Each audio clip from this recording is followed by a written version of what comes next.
What's up, guys? This is something we get that I don't ever usually get to train because it's very rare, but just want to show you real quick what you do when you get lumber longer than your flatbed. And this is for the 22-footer flatbed, Class B. I got a 24-foot big piece of lumber beam on the truck, just one. So this is something you can do when you only have one or a couple. And I'll show you what we got going on here. So I got the Moffett on the truck and I got the 24-foot beam on right now. And let me turn you around. All right, so here's my 24-foot beam here, coming all the way out here. So the bed's stopping right here. This coming back out here, it fits off the side of the truck here. So I'm not actually delivering this right now, but I just wanted to show you how this works. This fits fine with the Moffett. That's actually my last stop. I've already done another delivery. I'm doing this delivery plus another one ahead of that delivery. So you can see I got my red flag on there. It looks like half of it came off on that last drive, which is why I always keep a little extra in the truck. But let me give you a better view here.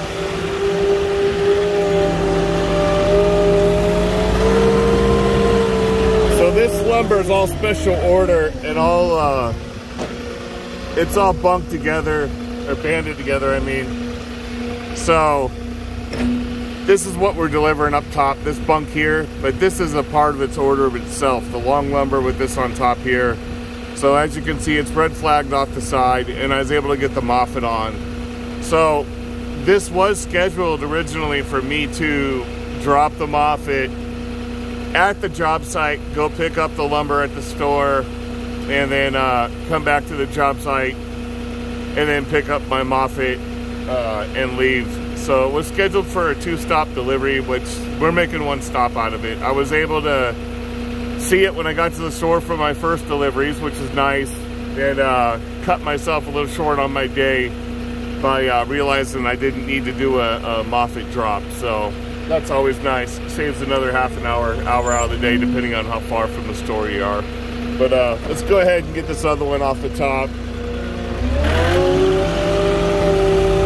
We're up here in Joshua Tree, real pretty. Nice area. A lot of nice homes being built right here. This is a very popular area for new home building. And these all aren't just Airbnbs. Some of these are pretty pricey homes over here. Normally the Airbnb type of properties you get are going to be real small, kind of like almost the size of apartments. But you will get some Airbnb stuff where it's on a decent size of land and they build a few different little cabins or whatnot. They got all kinds of creative ideas up here for their Airbnb builds. It's kind of neat to see. I like getting ideas from all these people that are creative on all the stuff they do around the house, because there is some pretty cool stuff they do with hanging hammocks or entertainment for the yard and stuff like that. I like to steal their ideas for my own house. But this is a pretty straightforward delivery. Obviously, this is going to be a new home build. Slab's already laid, and it looks like they've already done 1 delivery here. So this is just going to be another of many deliveries to this specific location.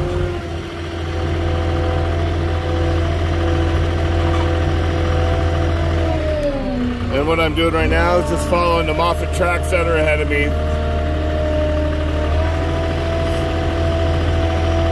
So I will go ahead and set this just to the right of the other delivery.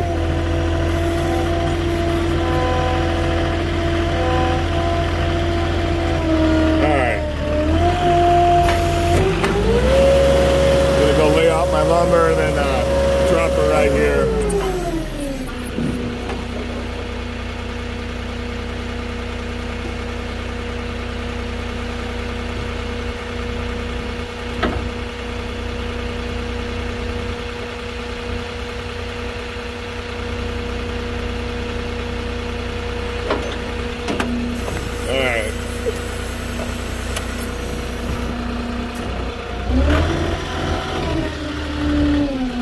So I'm going to back my forks out, pull my stabilizers up, pick up my forks off the ground, and not clip the wood coming out. And that's it.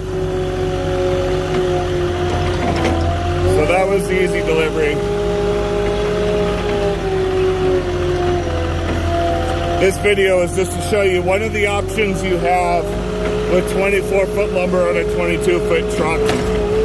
Now, depending on your contract and how they want you to do your deliveries, with us, they don't want us going over the headboard for anything.